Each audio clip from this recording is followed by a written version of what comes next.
Hello, everybody. This is CB Bowman Live. And we are coming to you about 30 minutes late, and I apologize, but we had such troubles using StreamYard today. Oh my gosh. So I don't think it works in Firefox anymore. I think we have to install Chrome. At any rate, I'm so glad to be here. And if you missed any part of this, or if you have to leave early, remember we are on your favorite platform. So, by probably within a day or so, we'll be on Apple, Stitches, Amazon. You can hear the entire event. And don't forget to leave your comments. We love that. And of course, it'll be on LinkedIn. So please tune in and leave your comments. I want to hear from you today. Okay, so what's my secret for today? You know, I always have a secret. My secret for today is our guest for today, Teresa, was my lifeline when I had COVID. Yeah. We were introduced by a mutual friend. Of course, you probably know her, Maya Hung Chang. If you don't know her, you have to know about her books. So please go to LinkedIn. I think her latest book is called Saving Faith or Saving Face, which is Saving face. Saving Saving face. It's a Face. very Asian euphemism. Yeah. And it talks about how when we make a mistake, how we can admit to it, Right. go in and save the relationship. So Yes. it's a must read. You know, Yes. my dyslexia, I get confused with words sometimes, faith and face. So Yes. it's Saving Face by Maya Hung Chang. Anyway, when I had COVID, I was going crazy. I couldn't understand all the psychological things, the physical things that were going on. And she said, "Why don't you talk to my friend Teresa, who's been through it?" And I said, "Absolutely." And Teresa was kind enough to share her adventures with COVID. Yes. And you know what? I seem like a wimp compared to her Yeah. because oh my God, she really saved me. So I want to introduce Teresa because Teresa is CEO of Walden Family Services. And we have really an exciting and serious thing to talk about, especially given right now the war, Yes. right? So without further ado, let me introduce Teresa. Teresa, please introduce yourself. Thank you, CB. And even though we had to meet under very, very difficult circumstances, I'm so glad that Maya made that introduction because getting to know you has been such an important part of my life. And I think that COVID has taught us all some lessons, some very difficult lessons. But I think that even in every difficult time, there are lessons to be learned. And even as you mentioned now, we're still continuing to go through difficult times, both here and across the globe. And it's up to us to find the lessons and how to get through these difficult times together because you can't do it alone, as I learned during COVID. And that's why I was so happy to be able to reach out to you because I had people that I could fall back on for support. And that's so, so important. So, but yes, I'd like to tell you a little bit about myself. The reason I knew so well, the title of Maya's book, of course, besides being one of the first people to read it, is because I myself, like Maya, was born in Asia. I was born in Japan. Though I was raised primarily in San Diego, California, and have not looked back. I actually consider San Diego, California my home now, and I love it here. It's 80 degrees today. So as you can imagine, there's a lot to love about San Diego and California in particular. I attended UC San Diego, and I majored in communications and minored in sociology and political science. And immediately after graduating, I entered into public relations and advertising. And actually, that's where I met Maya a long time ago. I'm not going to tell you when, but it was a very, very long time ago because, as you know, Maya is a public relations and communications expert. No, Um, I did not know that. Oh, she is actually. She has degrees from some of the best universities in the world and the country in that field. In fact, I believe her oldest son, Tyler, is also pursuing communications as well. So that's how Maya and I got to know each other from my time at UCSD and both of us being activists in the Asian Pacific Islander community. She Yeah, kept that a secret from. No wonder why her books hit the New York Times bestseller list. Oh absolutely. my God. Absolutely. So So she was a few years older than me. And so I really learned a lot from her when I was a student at UCSD. So, and throughout life. And so we've actually, since an early age, we've have been best friends since then. And, you know, we're each other's weddings and for the birth of each other's children and so forth. And then, as I mentioned, activists in the Asian Pacific Islander community. So, that's why I really, really enjoyed her books. And so I started off in San Diego in the advertising and PR industry right after college. And it was a very exciting time. I got to work on some wonderful accounts like the rollout of the Got Milk campaign. No Uh, way. That's yeah, one yeah, of my favorites. yeah, Who were absolutely. you who were you working for then? You know, I was working for different organizations. At that time, it was a firm that I believe is still here called NST. I believe they're still here in San Diego, actually. Okay. So I worked for a couple of different organizations here in San Diego, agencies here in San Diego. And in fact, Maya and I started an agency of our own. No. Yeah, actually targeting the Asian Pacific Islander community. So we had some various accounts as well. So we were both in the industry I was in probably 5 or 6 years here in San Diego. But I left. There was just a lot. I loved what I did, but it was just something that I couldn't see myself doing for the rest of my life because, you know, you don't always get to pick and choose your clients. But That's right.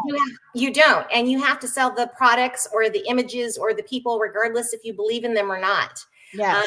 And that's really, really hard for me. I have a really hard time. I don't have a poker face, so it's Well, I'm going to tell you, I'm going to interrupt you and tell you a funny story. When yeah. I was younger and I was job searching, I received an offer from Philip Morris. Oh, And I was in marketing then. And I said, you know what? Values wise, I just can't work for a cigarette company. yeah. I And hear you. I turned down the offer. And then I received an offer from Kraft Foods. And I said, I can get behind this because I'm a Yeah. foodie. And by the way, we have to go back to talking about food in Japan, which was my favorite. Mm. I was there. Oh my God. The best was going downstairs in the stores, in the like clothing stores In where the you department stores, the basements are all full of food food court. courts. Oh, oh, can we talk? Can we Exactly. talk? So you get to shop and eat at the same time. You could spend the entire day because it's multiple levels for everything you would ever need to buy. And then you either start or end, or sometimes both, in the basement and eat. Yeah. Oh my, the food. And I know I'm sounding very basic, but the Udon soup, Oh, udon. Uh huh. udon, Yes. I can't find anything like it in the United States. And I've tried going to the stores and buying my own and trying to Yeah. do it. There's just, oh, I could Yeah. just go back and dream in my Yeah. head. And I So, think the best udon I've ever had is actually at a train station, believe it or not. You know, it's those little places, the yes, hole in the wall that you don't think about, you know, and the little place on the side of the road that only doesn't have any place to sit, just an open window, and you eat at the yes, counter. yes. Oh my God. You're Yeah. wanting me to, I'm feeling like I need to get back on the plane and get over there just to eat. And I have to tell you, the funny thing about Maya and I, and we used to travel a lot prior to having kids, but then also when we were kids, but all of our meals were planned around food. I mean, literally, we picked places where we could go, where we could eat. And that's still true to this day with my family. Is planning our meals around where we can get good food. I'm very food centric, and my entire No, family is very, very food centric, and that's just something about our culture. I think that's even the way we say I love you to our family members is, have you eaten? That's just a very standard. Yes. I don't think I've ever heard my parents, to be honest with you, for very few times have my parents actually said the words to me, I love you. But when you walk in the door, have you eaten? And then they pack you up like so much food, so much food. Yeah. I love that analogy because, I'm married to an Italian chef. Oh, Oh my God. I have put on so much weight since being married to him. Worth every minute and every pound, right? Well, so this is a sidebar, audience. I have to tell you, so I'm so fortunate. I get breakfast in bed every day, right? Ooh. And so what he does is he gives me the food and then he hands me the silverware and then he'll stand there and he'll watch me take my first bite. Yeah. To see the expression. Yeah. And I thought about that for a long time before I realized what he was doing. And if my expression is good, he gets this smile on his face. Yeah. So I think it might be the same in Italian cultures. Probably. I love you. Yeah, absolutely. Absolutely. Yeah. I think that's true also. Yeah. Yeah. So thank you for helping me understand that. Right? Yeah. Food is love in our culture. Food is love. My husband also, he's a fabulous cook. He makes, I make the Japanese food. He makes the Indonesian and the Chinese food. And everything is planned around cooking. And even though our kids don't live in the home anymore, it's like, oh, okay, we're going to cook, but either we can drop it off to them or they're going to come pick it up. And if we can't see them anytime in the near future, we might as well not cook, because if you can't share it with your family, what's the purpose of cooking? So food is definitely love. I have a solution.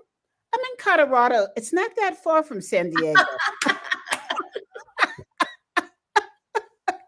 I'll be dropping by there one day. Yes, absolutely. Please do. And please do. Absolutely. This is why we settled in California, because we have much more access to our cultural foods in California. And so when my husband and I have traveled, and we traveled a lot to look, at other places where we could retire. And every time we look, the first thing we look at is, where can we get our food? And if we can't, we're like, oh yeah, I think we're going to stick in California. Yeah, Colorado is not the food capital, but it is for health and hiking. Yes, it's beautiful. Surprisingly, fishing and golf and everything else. But the food here, not so much. Yeah. But anyway, back to my story. So I was offered this position at Philip Morris. I said no because of the cigarettes. And so I received an offer from Kraft Foods. Lo and behold, years later, who purchases Kraft Foods? Oh, Morris cigarettes. yeah. Oh my God. I was in so much trouble because you would go to a meeting and people were sitting there smoking away because at that time they allowed it. And I just thought, okay, I need to look for a new job now. Yeah, absolutely. I think that really, really matters. So that's why I left the industry. Just because, as I said, you don't get to pick and choose your clients. And right. And I don't have a poker face. And I think people know when I like or don't like something, unfortunately. I just have no ability to hide it. So yeah, and that's not good in a PR person at all. At all. So it was not a good fit for me. So believe it or not, I transitioned into politics, and people are like, wait, what? Politics? But I really found it to be much more welcoming and affirming, particularly in San Diego. I think politics, everyone says politics is local, and it really is. And, I worked in representing the Asian Pacific Islander community, and my colleagues, I had colleagues that represented the LGBT community, the Black community, the Latino community. And, we worked really hard to make sure that, and there was people who represented women and children. I got to fit into that role towards the end. And we worked really hard to make sure those community voices were heard and uplifted, and that their concerns were being met, and that when there were contracts given out by the city or any businesses or conventions or events that came to the city, for instance, the Super Bowl, when we were able to bring the Super Bowl to the city of San Diego, we had workshops for minority business enterprise and women-owned enterprises saying, and we pulled in the folks from the Super Bowl and said, this is how we do business here in San Diego. We want to make sure that they have access to contracts as well.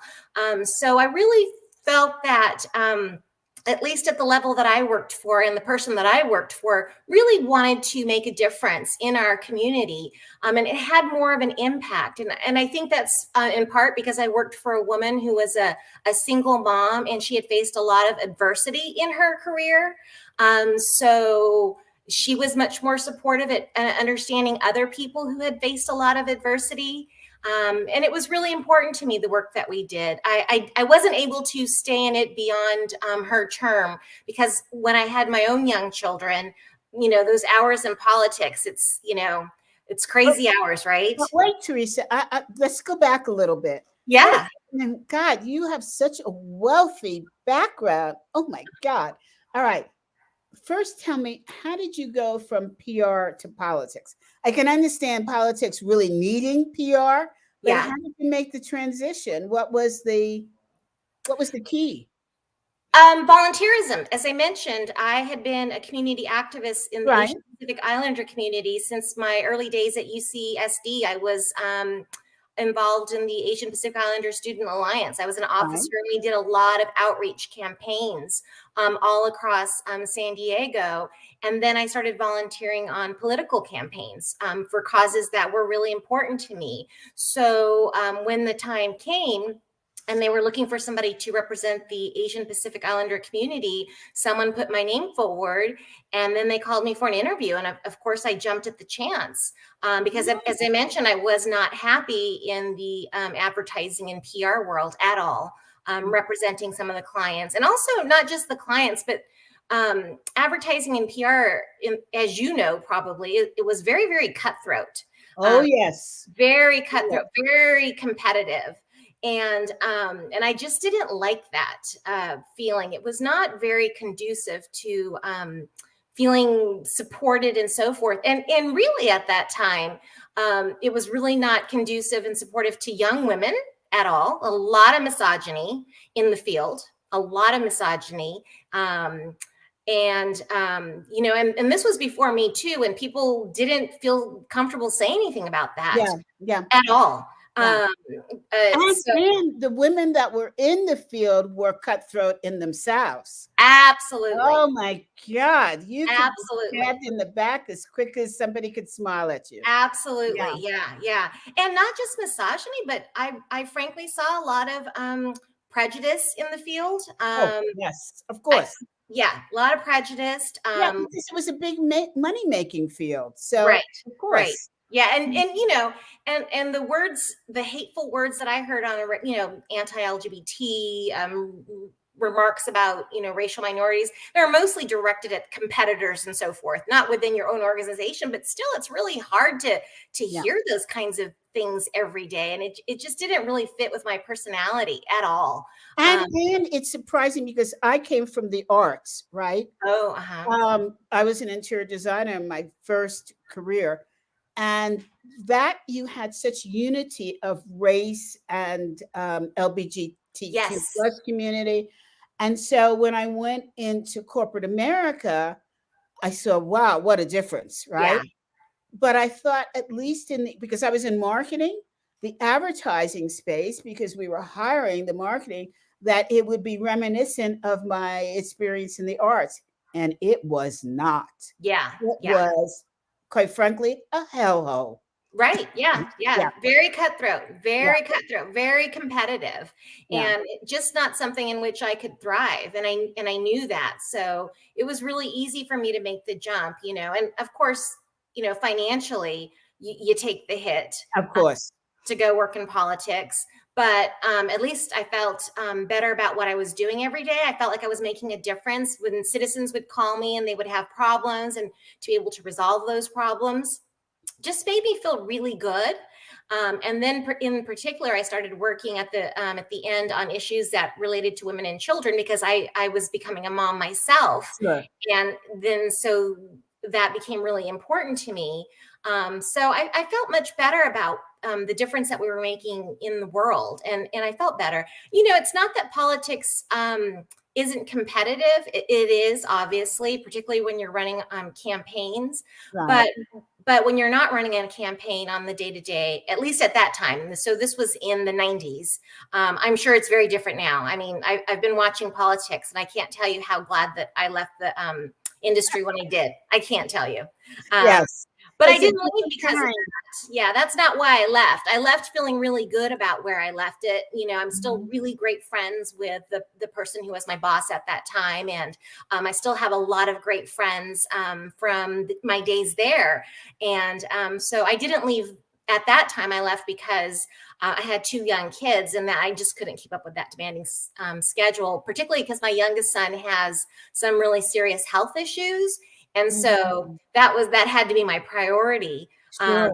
Yeah, so I left, but really, really happy about where I was. And then I started volunteering again because I love to volunteer. I mean, that's something that I've been doing since I was in middle school. And so I think overall my calling was probably meant to be in the nonprofit world, and I just didn't know it, because you think, oh, I got to go to college. I have to pick this career that's going to make me a lot of money, and I'm going to rise to the top, and I'm going to have this prestige, prestigiousness and so forth. And that was kind of, ingrained in me. But I was just so unhappy that it wasn't worth the amount of money and the stress and so forth, especially if you can't sleep at night, or especially if you can't look at yourself in the mirror and be proud about what you're doing. So my best friend at that time, who is still my best friend to this day, was volunteering at our local children's emergency center. And that is where it's a 24-hour, 7-day-a-week center. When children are removed from their home for abuse or neglect, they're brought to this emergency shelter. And she was volunteering there and talking to me about it and about volunteering there. And she was holding a toy drive for the kiddos for Christmas. And I said, oh yeah, I want to help with that. That's something that I can do. And my kids were at school at that time, so I had more free time on my hands. And I think the big aha moment for me was I took my kids to their favorite store, which was at the time the Disney store. Oh, yeah, the Disney what's store. not to love? Right? Exactly. And they were upset. It's like the kids' version of Costco, right? Absolutely. Absolutely. We could literally go spend all day at the Disney store, at the mall. That was like a day for us. And I took them, and I told them, I said, hey, there are little boys living at this place, same age as you, and they don't have any parents, and they're going to be living in this place by themselves at Christmas, and they have no toys to play with. So I want you to pick out something for them. And I thought, oh, my very privileged boys are going to pick out something for them, but they're going to pick out something even better for themselves, right? Because little kids don't go into Disney store and say, I want this and this and this. And, they ran up, and I'm going to cry because it still brings tears to my eyes. And they picked out the best Woody and Buzz Lightyear that they could find, because those were their favorites. And then they brought these up. And then they both said, and my oldest said to me, Mama, can I buy him 2 toys? Never even thought about asking for toys for themselves. I said, sure, absolutely. So I let them pick a bunch of toys, and we brought them home and we wrapped them, and they wanted to hear more about these kids. Why don't they have parents? Why don't they live at home?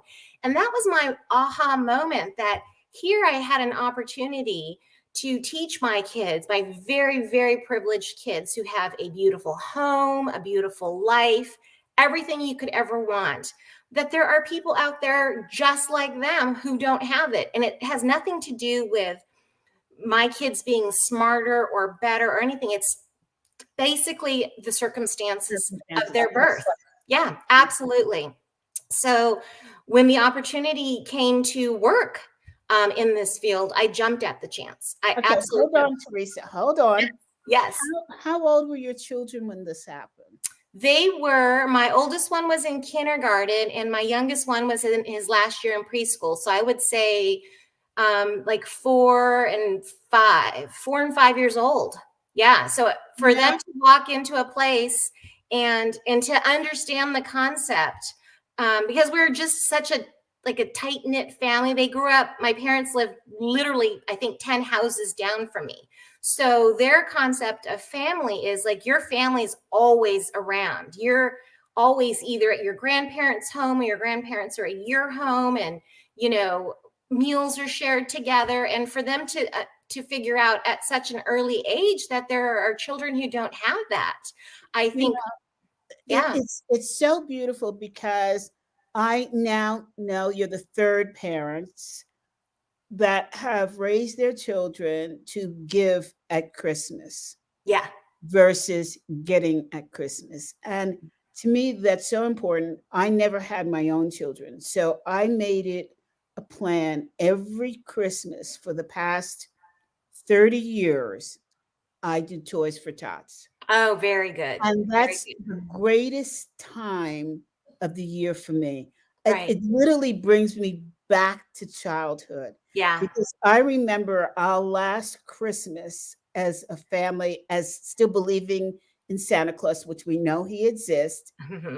I woke up and the family room, you couldn't move. It was so filled with gifts. And I remember that feeling, and I always want a child to have that feeling. Yes, And when yes. I met my husband on the third date, I believe it was, he asked me out, and I said, "I'm sorry, but I have to go shopping for toys."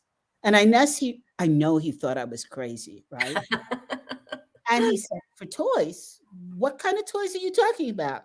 I said, "For children." And he said, "But I thought you don't have any children." I said, "I don't." I said, "But at Christmas time, I'm Mrs. Claus." Oh, yeah. And we went to Sam's, and he became so involved in helping me select toys. I thought, this is a man I'm going to marry. That's a good man. Absolutely. He passed that test with flying colors. Yeah, absolutely. Absolutely. I mean, it's so important. Yeah, Yeah. absolutely. Philanthropy, giving back to the community, helping those who are by through no fault of their own are born in difficult circumstances. I mean, I Yes. think that is something that everyone should be doing. And now that I get to do that, I've been able to do that for 20 years for a living. It's just amazing. It absolutely is amazing. And it's become a mantra in our family. And it was not just at Christmas. My boys did the same thing for their birthday. They kept one gift for their Great. birthday, and they gave all of their other gifts to the kids in the shelter. And yeah, and they volunteered for every toy drive, every Halloween costume drive, every backpack drive. They still to this day are philanthropic and volunteer at other opportunities, as many as possible. They also do other things with me. We march in Pride. They marched with me at Black Lives Matters. We've realized early on that, we can affect change in this world. One person can make a Yes. difference in the life of a child. Um, Yes. and so that's been something that we've been doing for since my kids were little. And I know it's something that they're going to do for the rest of their lives.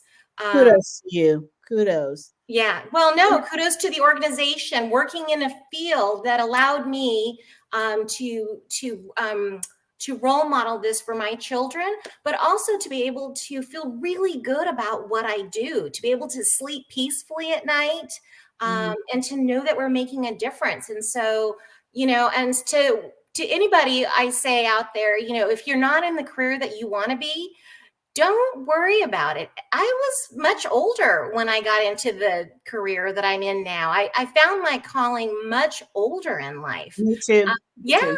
right. Yeah. And it had nothing to do with my degree or anything. But so if you have a passion or if you have a hobby and you think that's something you want to pursue, go out and volunteer or just try. You're never too old. Just try it, and I yeah. love what you're saying. I was just interviewed by Isabella Lunding, and my platform is courage. And Right. it's not about, because I looked at it and I came into this accidentally last year when I was asked to speak at an event on courage. And I said, "What, are you kidding me? I don't know anything about it. Ask me about DEI, ask me about coaching. What do I know about courage?" And was told, "You are the most courageous woman that we know." Yes. And so I sat down at my computer and I started to write my keynote. And all of a sudden, my fingers like, and I realized that was my calling. And it's not about talking about courage in an esoteric manner. It's actually teaching people how to implement courage. Right. The things that your children have learned from you, this caring about others, that's courage, because I am sure in this day and age they could be ridiculed. What are you giving away stuff for? You know? Yeah. And so courage is not this big mammoth thing. It's the little things that we do that Right. equal change. Yeah. It's making a difference in somebody's life. And so I want to know how you decided to open Walden and tell us what it's about. And I am like so honored. Oh, well, thank you. Well, I have to say, I didn't open Walden. I've been here for 20 years, and Walden is 45 years old. But we are a foster care, adoption, prevention, and housing nonprofit organization that operates all throughout Southern California. We serve children from newborn all the way up to 24. As I mentioned, they're children through no fault of their own, have ended up in the system somehow. And what we want to do is to make sure that they have all the tools that they need so that they can become successful adults and break the cycle of child abuse, neglect, poverty, etc. So that if and when they choose to be parents, they know that they have the skills that they need to raise them in a much better way than they were raised, in a much better situation than they found themselves in that they were as children.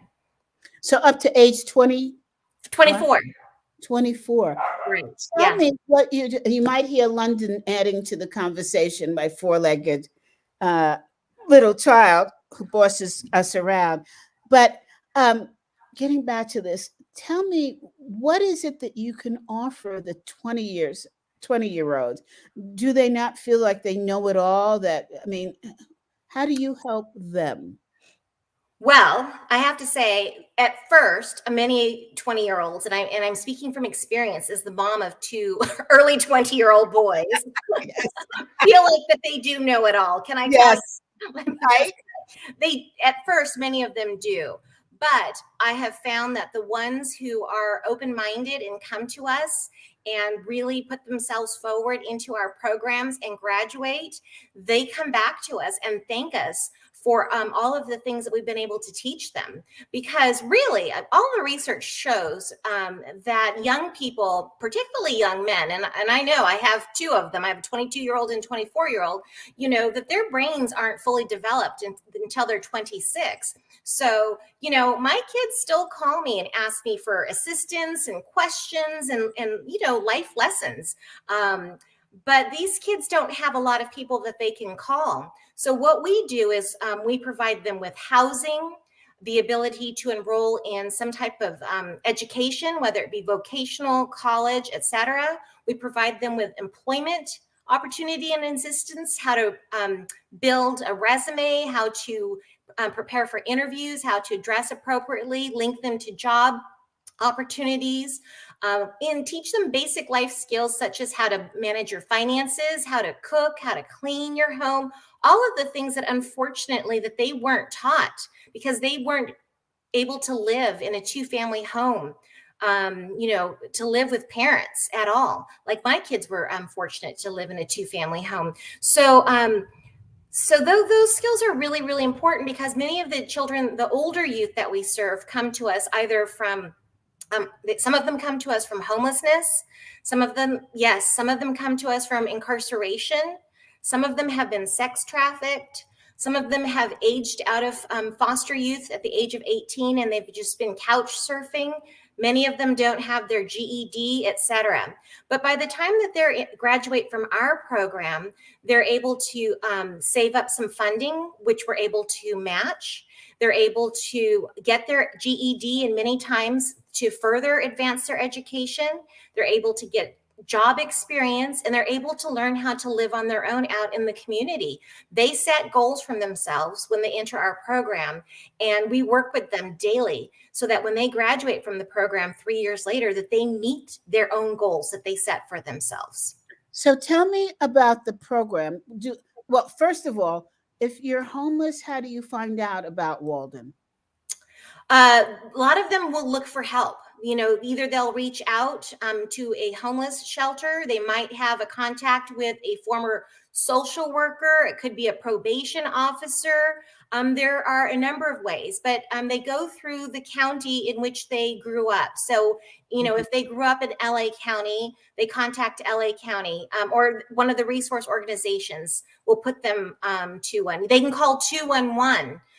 Just 211 from any place that they're at in Southern California, and be connected to the county in which they're located. And the county will put them through, not just in touch with Walden, but a variety of different opportunities that are out there for youth of all ages. What gives them the impetus to make the call to you or to their county? What gives them, because, I don't know much about this. You're living on the streets. Yeah. What triggers you to say, I've had it. I want to make a change? I think desperation, honestly. Really desperation. It's really not. Walden has participated. We've volunteered in the homeless count in various parts of Southern California in the past. And it's a really, really eye-opening experience to see so many youth who are out on the streets, the majority of which are actually LGBT youth. And they're out on the streets because they've been kicked out of their homes. But some are former foster youth who aged out and had no place else to go because they weren't provided with opportunities at the age of 18. So I think desperation. Honestly, these kids don't want to be out on the street. It's really hard out there. You can't sleep with two eyes closed. It's dangerous. So, but a lot of them also come to us from referrals, as I mentioned, through their probation officers, through their county social workers, et cetera. And they call us. Unfortunately, we have a waiting list in all of the counties that we're in Southern California. It's very, very difficult, particularly now during COVID. It's very hard for us to be able. We open the apartments for them. We lease the apartments. We furnish them. We supply all the food and all the sundry items. But the rents for apartments right now have skyrocketed. Whereas we used to be able to get decently priced studios or one bedrooms in safe areas of Southern California, it's almost impossible now. So we have pretty long wait lists, and it's heartbreaking when these youth are calling us and saying, "Hey, I really need a place to stay." And we can't open those apartments because we don't have the funding. So I'm very fortunate to have a very supportive board of directors and a lot of donors and supporters who work really hard to make sure that we can have the funding and get as many youth off the wait list as possible, because nobody who wants to be off the street should be on the street. They all deserve an opportunity. As I said, they didn't choose the life. They did nothing wrong. They just happened to be born in different circumstances than my children.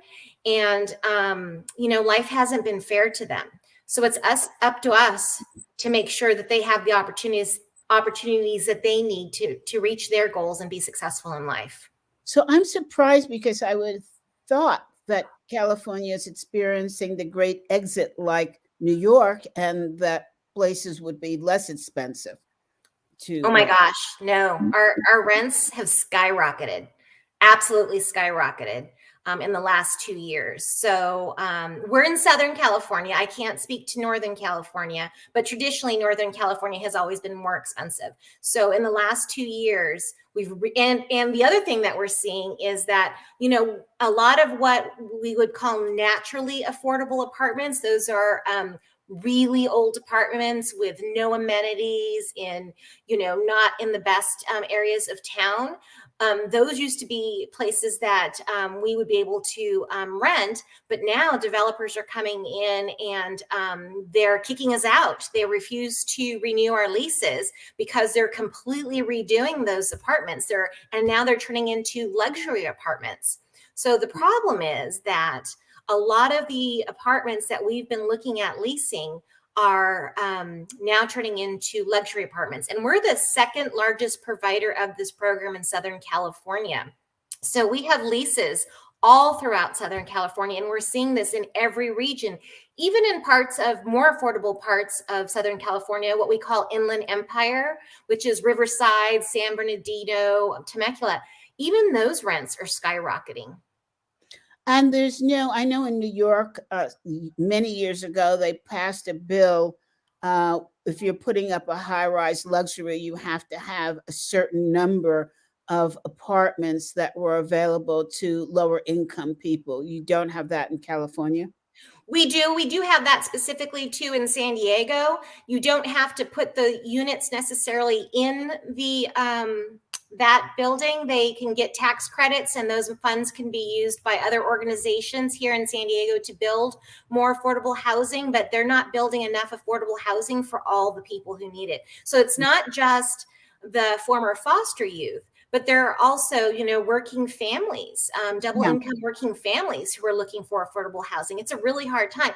I have to tell you, I was shocked myself when my oldest, he graduated recently and went to go look for an apartment. And, even with his master's degree and a very good job, finding affordable housing, he is now looking to get multiple roommates when his lease comes up, because finding affordable housing is an issue. If it's an issue for somebody with a master's degree, two parents who can help them, can you imagine what it's like for a former foster youth? It's really, really a difficult predicament that we're in.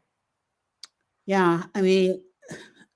I literally feel bad for the state of California. It's a very, very difficult time. On the one hand, you read about this huge budget surplus that we have, and they have more money than they've ever had before. But on the other hand, people can't afford rent. They can't afford food. They can't afford transportation. So there's a huge dichotomy between the people who can take care of themselves, who are very privileged, like I said, to have, a higher education, the support of family members.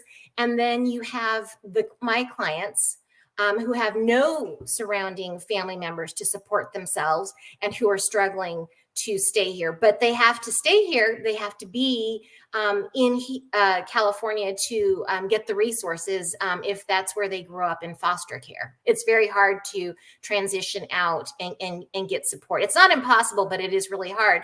And a lot of foster youth don't know how to do that too. Yeah. Tell me about your program. So, a child comes in who's, let's just say, 20 years old. Day one, what happens? Well, we try to get to them earlier than 20, because in California there are two programs for former foster youth. So there's a program for 18 to 21-year-olds, and then there's another program for 21 to 24-year-olds. So we believe that they need the full 3 years in our program in order to graduate successfully. So we will get to them hopefully at the age of 18, if at all possible. And then we will work with them right away. If they don't have a GED, to get them a GED. And then right away to get them some type of educational experience, whether it's vocational school. A lot of our youth go to become a certified nursing assistant, a dental assistant, cosmetology school, truck driving. Those are the kinds of things. And some of them will go to a community college. Our community college offers wonderful resources here in California for former foster youth. And then some of them will go on to a 4-year university, though unfortunately, that's a very low percentage in the United States. Less than 3% of former foster youth graduate with a bachelor's degree within 12 years of exiting the system. But it's not impossible. We have many youth who've done it, and they've actually even gone to get their master's degree. So we make sure that they have the skills that they need so that they can be gainfully employed in the field in which they want to by the end of 3 years. And that's a very short time frame, because I can tell you at 21, my kids weren't self-sustaining at all. So but give me an example of the program. They come in, let's say at age 18, and then what happens next? We find them an apartment. We fully, as I said, stock the apartment. We enroll them in school, and we start teaching them skills. We have skills either one-on-one. We have a skills trainer that will work with them either one-on-one or in group sessions, such as I mentioned, how to work on how to open a bank account. That's one of the first things that we do. How to get your paycheck direct deposited, how to balance your checkbook, how to set up and pay your utilities, how to budget every month, those kinds of things. But then we also teach them how to work on your resume, how to dress appropriately, how to interview, how to get along with other people. It's not just everyone that you grew up with in foster care, how to be a good neighbor in the apartment complex and you're living in. Yes, you're free and you're on your own at the age of 18, you've got your own apartment. That doesn't mean you can blast the music at all hours long or, drop soda cans on the floor, etc. Teaching them those basic life skills. And I always say that it's a little bit harder for these kids because I don't know if I live really close to a university and I see what a lot of the kids at the university do, including my own kids. I wouldn't walk into my own kids' places when they were at the university. I felt like I needed a hazmat. I literally moved them in, and then when they moved out, they were on their own. But our youth in our program, we walk in, do spot checks unannounced, and see how clean it is, how organized it is. Do you have healthy food in your refrigerator? What's in your pantry? So they are held to higher standards than my own kids are held to, and I remind my kids all the time about how lucky they have it in life. So, but what about clothes? How do they get clothes? Well, we have resources in the community that we link them to help them with interview clothes and all of those kinds of things. So we're very, very fortunate that we collaborate with different organizations to provide them with different resources that they might need in the community so they can get work clothes. And then at the holidays, as I mentioned to you, we have a lot of donors who help give out holiday gifts, and during the school year, backpacks and school supplies, all of the things that are the extra things that really make the difference when our kids are going to school and to work, so they don't feel different from their peers, and because they shouldn't feel different. They did nothing wrong. So let me just, because what I'm trying to get to is how people who are listening can help, right? Yes. So other than to send money, which we know is always welcome, but I think about it and I say to myself, I have literally an entire basement full of clothes that are business clothes that I no longer need because most of all my work now is by Zoom, right? Right. So I can have on pajamas below and just a nice top that I picked up at TJ Maxx. Right. But the cost of shipping. And also Walden doesn't have the capabilities to store them, to be honest with you. And that's why we link them with other resources in the community that have those capabilities. Because of COVID and our inability to hold fundraisers, one of the only things that we can do is to save funding is on our office space. So we have actually reduced our office size in some places, and we'll probably continue to do so, especially as more of us are working remotely these days. So we don't have any storage room. So there are different organizations that will have a day that say, we're going to be in your neighborhood and we're going to have work clothes. Come here on this day. So we send our youth to those, or, at the holidays, they will drop off gifts for our youth, etc. So really, we're not the organization to donate those items to. We work with other resources But there are some items that are always in demand, like our apartments. We're moving youth into our apartments on a regular basis. So we have a wish list on our website at waldenfamily.org of the things that we can use on a regular basis. And then the things that we can't, there are other organizations that we can refer people to. But there, like I said, we have some great partners who we work with.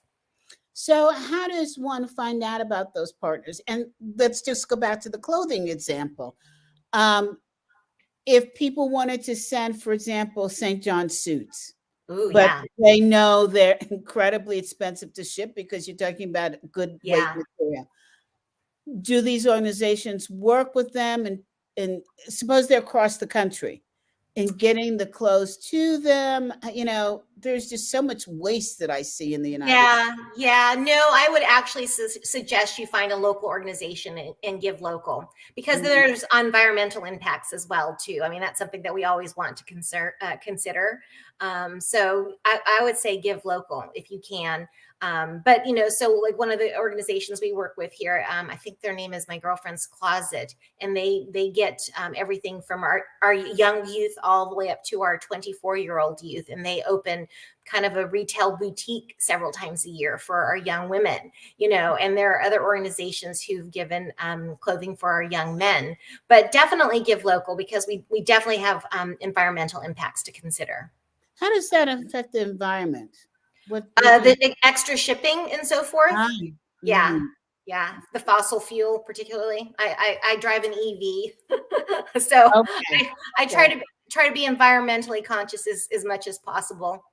Now let's go to the education part because there's so many coaches that I know Yes. that are throughout the United States that coach CEOs and the like. And I'm sure they would love to know how to support, doing a Zoom presentation, a webinar, or something like that to support these youths, these youths. Yeah, I forget we've the proper had English. yeah, Yeah. Yes. How does that happen? How does that take place? Zoom. We do them on Zoom now. So we have presentations of all different kinds. Again, a lot of as I mentioned, all of our youth are all over Southern California. So we utilize Zoom for all kinds of presentation, whether it's financial management, how to pay your utilities, bank accounts, how to apply for jobs, all of those kinds of things. So again, if anyone is interested in getting involved, go to waldenfamily.org. And we'd be happy to talk to them. And it wouldn't just be necessarily for our youth, but I think helping with our staff as well. I think our staff, that might be something that our staff is interested. You met the amazing Dr. Darjane Graham Perez, Oh who my God. isn't she awesome? She's Yes. a kick-ass woman. I love She it. is. I know. She Yeah. is. Well, she is our director of people and culture, and she is always looking for opportunities to educate our staff as well.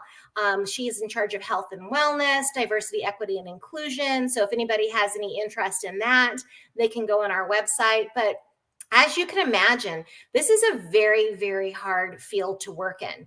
You hear a lot of very dark, sad stories about abuse and neglect. So Yes. it's just important for our team members to take care of themselves as it is for us to take care of our youth. And if you don't take care of yourself first, that old saying about put your own oxygen mask on first.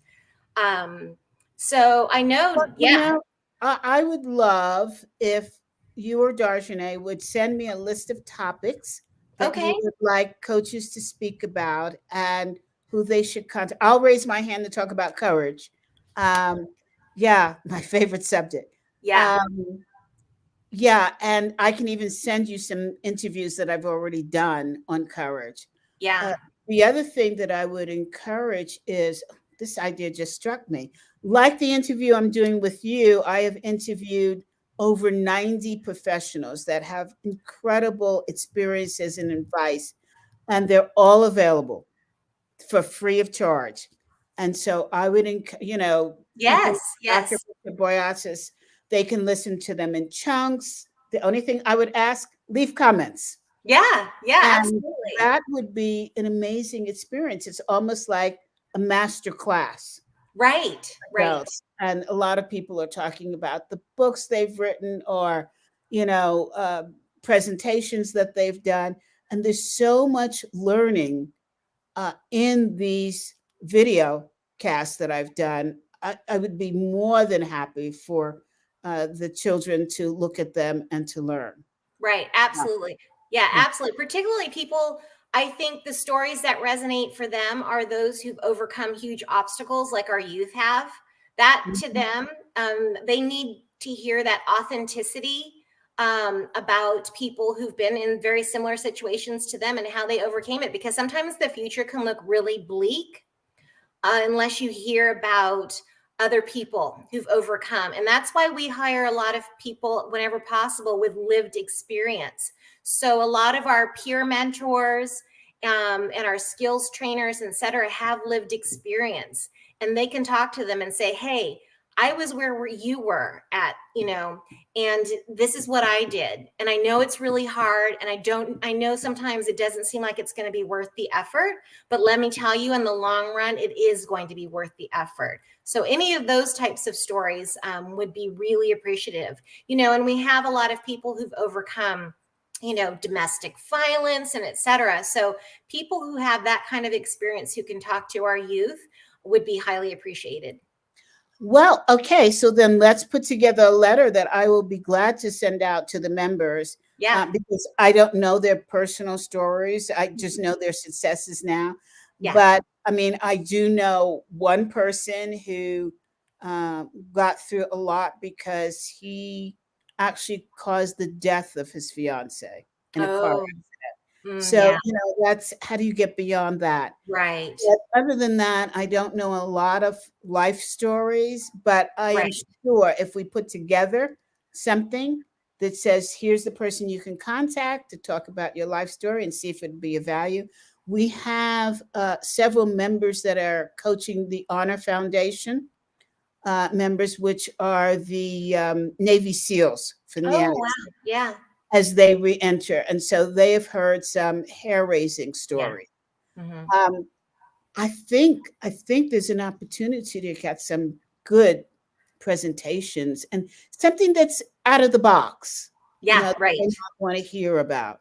Right. So Right. let's do that. Let's make Yes, it. definitely. We'll work with Dr. Darshini to make that happen. I would love it. Just ask her to reach out to me, Yeah. and we will definitely make that happen. I Yeah. love the idea. Yeah, of inspiration. Now, what about the young children? What do you need for them? What can we do to help there? There are never enough foster and adoptive parents for our young children. Never enough. And and it's not just for Walden, it's the case nationwide. It's really sad to see all of these children who are waiting for a family, and some of them wait their whole lives, and that's why they come to us at 18 because they never found a family. And can you imagine growing up feeling like you're not wanted, that no one loves you? So first and foremost, yeah, and it may not be you, but talk about it at your church or your temple, or talk about it at your book club or any social or professional organization you belong to. And it may not just be at Walden. Nationwide, we need more foster and adoptive parents. We are at a crisis of children who are the future of our country, but they're growing up not feeling loved, wanted, and supported. So I don't think that people think about that on a daily basis. And that first and foremost is our biggest need. I have a final question for you. Why do you feel that so many Americans, when they go to adopt, they leave the country to adopt? And that leaves us empty handed for adoption opportunity, for children to be adopted here in the United States. Why is that happening? And it's not new, it's been happening for years and years. Yeah, it breaks my heart. I think maybe they're afraid that the child having family in the United States may be an obstacle for them. that Mm. the having a family in the United States, the biological family, the biological family of the child in the United States may be an obstacle for them, and that they might try and take the child back. Interesting. I mean, I don't know. There are just so many children here in this country, and also too. But you know what? There are children in other countries as well. So everyone deserves to have a loving family. So I think that people just need to follow their heart and their calling. But there are so many children here too. That's what I want to remind people. I mean, in Los Angeles alone, there are over 70,000 children in foster care. It's more than any amount in across the there. That's more than any amount that some states have. Some states don't even have that many. So if you can, again, like I said earlier, think local. If you can, look to your local organizations if you can. But most of all, you have to follow your heart and your calling. I mean, this is a lifelong decision, and it's not easily made. And you have to look internally and find that decision. But there's always children who need love.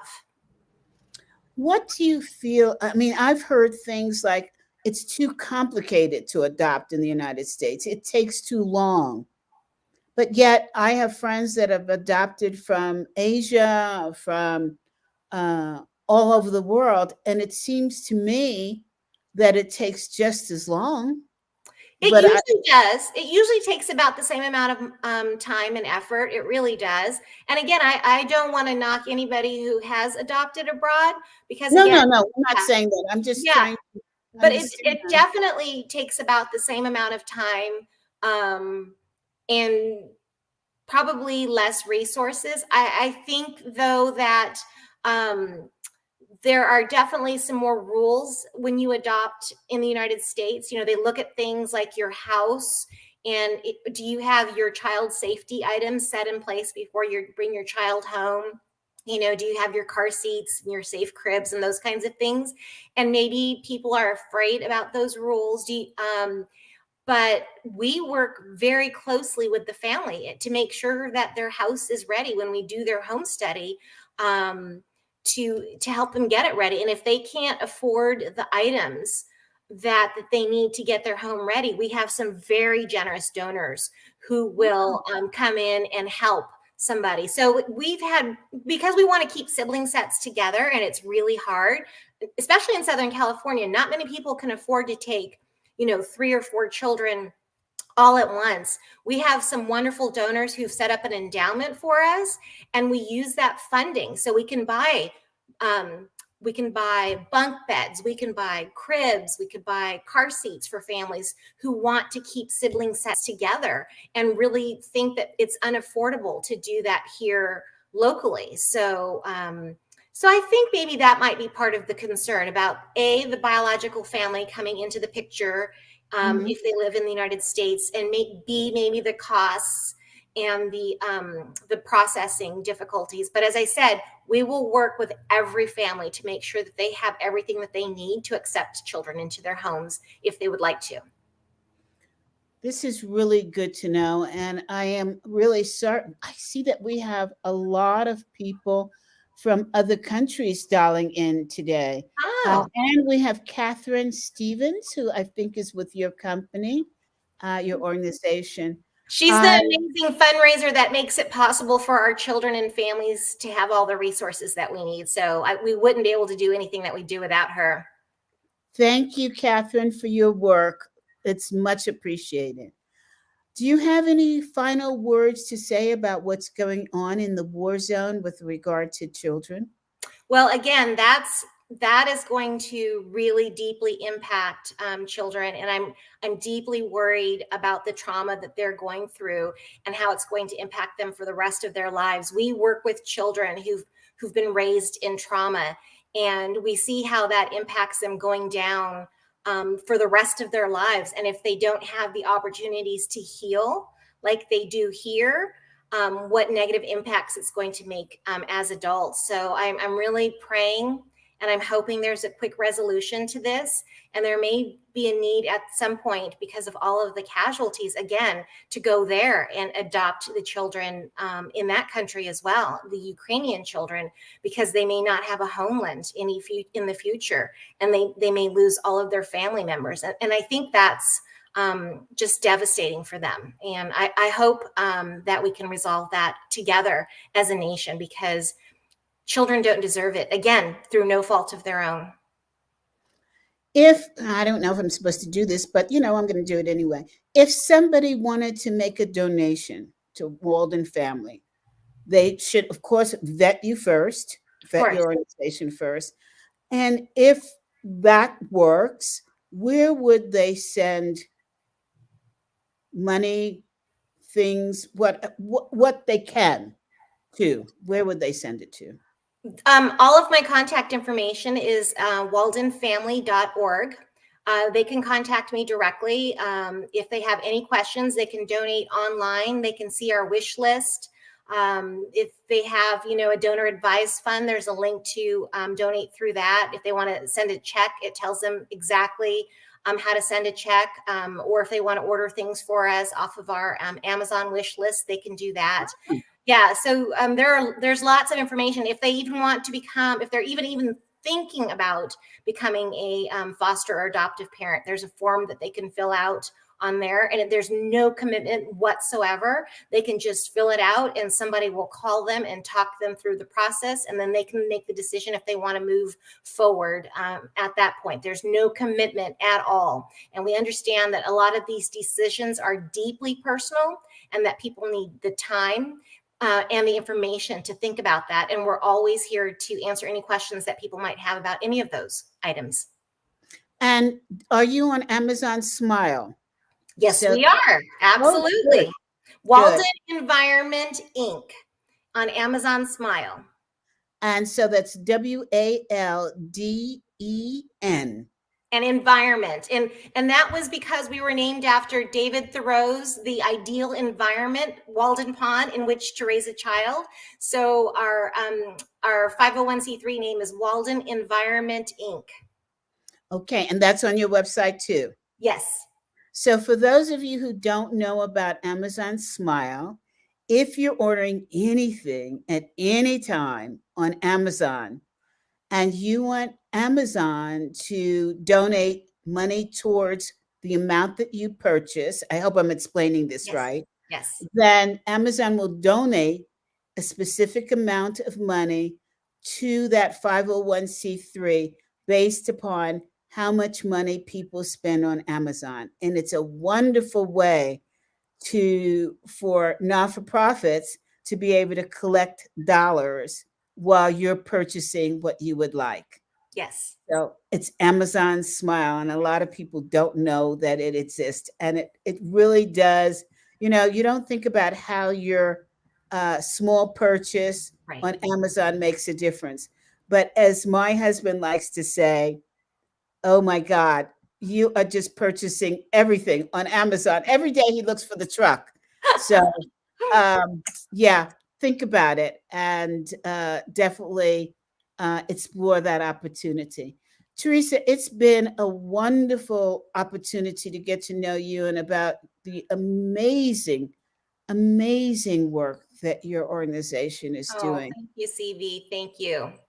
To know that there are people out there, organizations out there that care, makes such a difference. We were just talking about how devastated San Francisco has become with people on the streets, and to know that you're doing something with children to help prevent that. Yeah.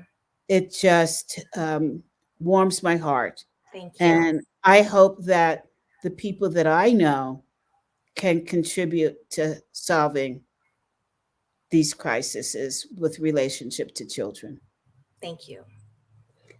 Everybody, this has been a more serious presentation than what we normally do. All of the presentations that we do, you have an opportunity to learn along with me as I learn, and I love sharing learning.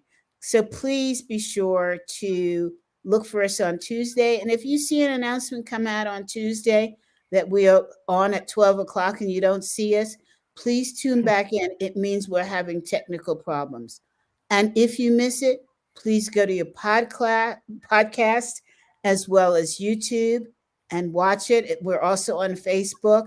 Leave a comment. Let us hear from you. So, everyone, goodbye. Teresa, thank you so much. Thank you, CB. And we'll see you next Tuesday for another spectacular guest. Bye now.